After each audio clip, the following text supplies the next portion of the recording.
Mo Sports Network here today with an AFC West draft recap this time. Today we're going to be talking about the teams in the AFC West, obviously. Let's dive right into it with the Denver Broncos. The Denver Broncos are a team that people are generally giving very high grades on, and I agree with that. I'm going to give the Broncos an A+ before I even go over them, and I'm going to tell you why right now. Great draft by the Broncos. They had two starting receivers right off the bat in the first two rounds with Judy and Hamler. Really like that. They also have a possible starter in Lloyd Cushenberry. He could start at interior offensive lineman or, definitely one of those. I would say guard or center for the Broncos. That's solid. I think McTelvin Agim from Arkansas, very solid run stopper at nose tackle. He could start. I think he'll start as a backup at least, especially with the additions the Broncos had at defensive line this offseason. Then Albert O. I think he could be a very solid tight end, a good addition to the passing offense. Him and Noah Fant could be a solid 1-2 punch. And then also I have to get to Netane Muti, probably the biggest and best boom or bust pick in this draft. I think he has all pro potential at guard if he can stay healthy and develop. But if he gets hurt, which he does a lot, he's not going to be able to develop as well. And that is going to make things a bit more complicated and make him more of a sixth round, just developmental guard. Other than that, I think maybe the Michael Ojemudia pick a bit early, perhaps in the third round, but you could always use cornerback depth, and especially with Vic Fangio, he's going to be a solid special teamer to start, no doubt. Same with Justin Strnad, Tyree Cleveland, and Derek Tuzka may or may not make this team, but that's not that big a deal. With your seventh round pick, your last pick in the draft. This draft, it's been said on and on, this is a home run draft by the Broncos, and I expect them to compete for the wild card this year just because of the Kansas City Chiefs, who we'll talk about later in the video. Next, we're going to move on to the LA Chargers. I didn't make that many friends with the Chargers fan base on draft night with my evaluations of the Herbert and Murray picks, and I think I'm gonna stand by those evaluations, especially Herbert's. Herbert was the third best quarterback in the draft, so I will give the Chargers that much. But I think sixth overall was way early for him to go. If you don't understand why, Chargers fans, I could sit here and explain it all, but I got my evaluation from a guy on YouTube named Brett Coleman. I'm sure a lot of you have heard of him. I mean, I evaluated him on my own, obviously, but what really sold me on him, and a better explanation of it is in that video, so go check that video out if you haven't yet, Chargers fans. He's a talent evaluating guru, in my opinion, and I think he evaluates Herbert very well. Sorry if you can hear my dog in the background. He's going nuts. He's just a puppy still. The Murray pick was fine. I think that a huge need at linebacker. I think Murray fills that need well. I think Murray was a solid linebacker. He's actually my third best in the draft. We'll get to my second best later in the video. I just think trading up for him was a bit rich. And with that being said, I think the Herbert pick was early, and I think the Murray pick was a bit, not early, but I just don't like the trade up to 23 for him, losing a pick for that. An idea I like a lot better for the Chargers that they could have tried was at sixth, get your linebacker, get Isaiah Simmons, who is a more guaranteed stud, and he's probably going to be a better player than Kenneth Murray. The fact that you could pair Derwin James and Isaiah Simmons together terrifies me. And then at pick 23, I know you got to get your guy. And I said in my previous video on him, I don't think Herbert's the guy. But I think you could get, if you can't get Herbert there, if another team were to trade up and get him, the Patriots, for example, or the Packers maybe trade up above the Chargers, Then you could get Jordan Love at 23. I think Love or Herbert would have been available there. Probably not Herbert, but I think Simmons and Love in the long run is going to be better than Herbert and Murray. That's just my opinion. The rest of the draft was pretty solid for the Chargers. I just don't love the first two picks. Josh Kelly, he's going to be a backup running back. He's going to battle Josh Jackson for that spot. He has potential. Joe Reed, solid receiver. And then Alohi Gilman, he's going to be a special teamer year one. But the one I really want to talk about is KJ Hill out of Ohio State. He's a slam dunk pick, in my opinion. He was the career receiving leader at Ohio State, and that's a lot of great players who came before him. I think he could come in right away and take Andre Patton's. According to ESPN, Andre Patton's the third starting receiver. I think KJ Hill could come in and pretty much steal that job as a seventh round pick. So that's pretty solid. I'm going to give this draft overall, I'm going to give it a C+. I'm going to be a little harsh on it just because I don't like the value for the first two picks. Do I think they could pan out? Absolutely. I think I could be wrong about Herbert. I think Kenneth Murray is a starting linebacker in the league. I just didn't like the fact that they traded up for him and gave up capital for a potential another player. But I don't hate the draft. It's not like the Packers or the Bears like I had in the previous video. It's not as bad as that. But I just am not in love with the beginning. And if the beginning gets tainted, especially if Herbert doesn't pan out, then Joe Reed and KJ Hill aren't allowed to pay out. And this whole draft is soured if Herbert doesn't pan out. And I look at him as more of a Mitch Trubisky than that slam dunk 6th overall quarterback that people are talking about. So that's what I have to say. That's my piece on the Chargers, C+ for them. We're going to move on to the Chiefs. And sorry, people, AFC West fans, but this draft is rock solid, as you'll probably know. They don't have many holes to begin with. The Broncos, Chargers, and Raiders were all drafting to beat the Chiefs this year. What players could most help them beat the Chiefs? And the Chiefs just got a lot better. So you got Clyde Edwards-Helaire. He was my second or third. I don't remember my exact draft board. I don't have it anymore. I had it on a dry erase board that's gone. He was either my second or third best. J.K. Dobbins was my favorite.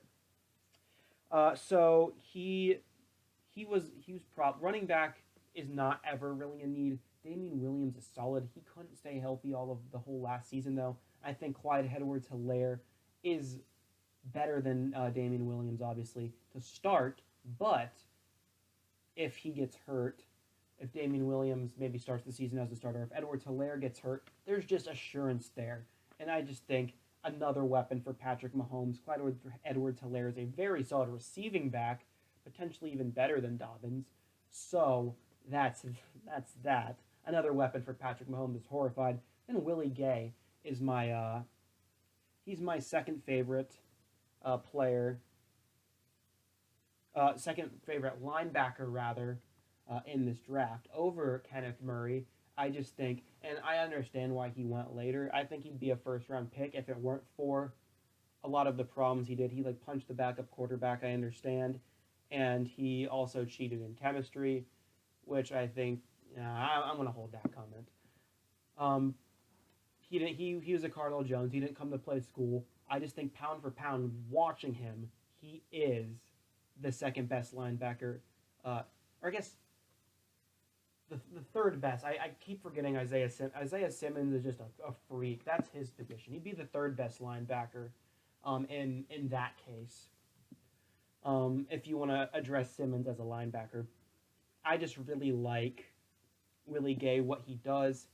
He's a freak of nature. He's super fast. Combine, he graded out excellently. The biggest knock on him is playing time because he's suspended for so long. That being said, I think if he can get himself under control in Kansas City, he's already listed as the starter on the depth chart. I think he can be a starter for a long time there. The rest of the draft, Lucas Niang, he's going to be the 6th offensive lineman for this team. He should be able to plug in at most spots if a starter is to go down. He's a pretty solid player to TCU. I think that was a appropriate value. The one critique I guess I could have for this draft would be L'Jarius Sneed. I think the 4th is and it was the back of the 4th, mind you, but I think that's a little early for my taste. And a player I'd much rather them go for would be Amik Robertson. I think backup corner is a bigger need for the Chiefs than backup safety. And Amik Robertson went to the next pick, 139, pardon me, to the Raiders. So I think a better player went to a division rival team. And I think the draft is still good. I'm giving the draft an A overall. But I think for that reason, I just think that could have made the draft like an A plus is getting Amik Robertson. Michael Dana, Thakarius Keys from Tulane. He's that backup corner. I think they'll be special teamers. I think Snead will be a special teamer year 1, 2, probably, unless one of the safeties goes down in Kansas City. So that's what I have to say for the Kansas City Chiefs. A, I think they just kept getting better. They didn't really lose anyone in the offseason of note either. So I think they should be the Super Bowl favorites going into next season. I am back. There was just a little cut in the video. I just had to do something real quick. And now we are going to talk about the Raiders draft. And I was talking about how I made friends with the Raiders fans with me talking about the Damon Arnette pick and how I like it. And I think the Raiders fans might turn their backs on me a little bit with this evaluation. This was a very John Gruden, Mike Mayock sort of draft. And just a lot of the picks were sort of head scratchers. Henry Ruggs III, he was my third best receiver. I had Lamb and Judy as like 1A, 1B, and then Ruggs was the third one. But he's a special skill set. I just don't know if that skill set pairs with Derek Carr necessarily. Now tell me if I'm wrong, Raiders fans, because I very well could be wrong. I don't think of Henry Ruggs as necessary, or as Derek Carr, as that deep ball down the field, bomb it kind of quarterback. I look at him as more of a precision passer, and I don't think Ruggs, I mean, he can work in those short route situations, but I think he's much more effective as a deep threat to pair with the other guys in Las Vegas. That being said, I don't dislike the pick, especially if they can get Carr to get the most out of him. My only question is he a better pair than Jerry Jeudy or CeeDee Lamb? And I don't know the answer to that till we see him play. I hope he pans out well. At pick 19, I said I really like the Damon Arnette pick draft. Now, I'm going to stay to that. My only thing I'm not sure about Damon Arnette is his age. He is old coming out. And so you don't get as much time with him as you'd get if he was one of the younger cornerbacks coming out at like 20 years old. But technically, I think he is a top 5 corner in this draft. And so I think he's fine at pick 19. I'm interested in the receivers in the third round, Lynn Bowden Jr. and Bryan Edwards. Bryan Edwards, more of your traditional receiver. Lynn Bowden, more of a... I would compare him to... Because I know he played quarterback in college. I'd compare him to like a bit of a Curtis Samuel, I suppose. He can take snaps out of the backfield. He can catch. He can do a lot of those things. So I think Lynn Bowden is a very exciting piece, and I think John Gruden's very excited to mold him and to build a role for him. And then Bryan Edwards is solid depth. I'm just kind of not super high on using 3 of your first 4 picks on receivers, even though receiver was a huge need for this team. I think it could have been better well spent on the front 7, which needs a lot of help in my opinion. I know Max Crosby did good things last year. Can he keep that up? Like, maybe. And then you got Littleton at linebacker, but that's also a major need still. So I think the front 7 could have been looked at a little closer, but I think that's okay. I think Tanner Muse is a bit early for a guy who is going to be playing a lot of special teams in year 1 with how strong the Raiders' safety room is. I think the Raiders have a very underrated secondary, just to note, after this draft. So I think a little early on the value in Tanner Muse. But that's what the Raiders do. They give their guy whether the value is there or not. Guys like Arnette and Muse. John Simpson, I think he's appropriate value. He's a backup guard. If someone gets hurt, John Simpson can play. And then Amik Robinson, I really like him out of Tulsa, I believe. He can be another corner in that room along with Damon Arnett. That much improved room. I'm going to give their score a B overall. I think they are better after this draft, which I can't say for every single team, to be honest. I think a lot of teams stayed the same after the draft. The Raiders got better in wide receiver and the secondary, to be specific. But this is a very Gruden Mayock draft, like I'm saying before, which is why I'm not grading it higher. I just think that they took their guys and they took them when they wanted them. I think they could have addressed defensive line with one of those third round picks. I just think there's different ways the Raiders could have gone, but especially last year where I thought the Raiders could have been one of the worst teams in the league, and Gruden and the boys surprised me. I guess it's in Gruden we trust, and that's really the theme of the Raiders, especially this year. So I think a B overall is solid. So let's recap real quick. Broncos A plus, got a lot better on offense. Defense addressed some depth on an already really strong, solid unit. A plus, wild card contender next year. Chargers don't like the value early. Really good value late with KJ Hill. I think they can be a wild card contender if Herbert pans out. If he doesn't, I think they're going to be a very mediocre team next year, which is a shame because their defense is excellent. Kansas City, probably the Super Bowl favorites, only got better.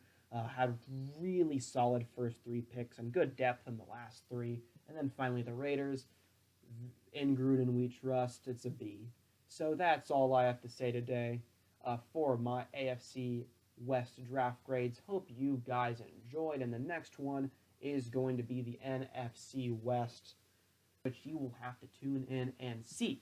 Also, the Cincinnati game versus OU and the OU Dynasty will be coming later in the week. I'm editing that, having trouble with Premiere crashing at the moment, so we'll keep you guys posted on that. If you enjoyed the video, make sure you like and subscribe. We're at a goal of 100 subscribers right now, 75% already on the way to that, with 75 to this day. So, thank you guys for watching, and I will see you guys next time.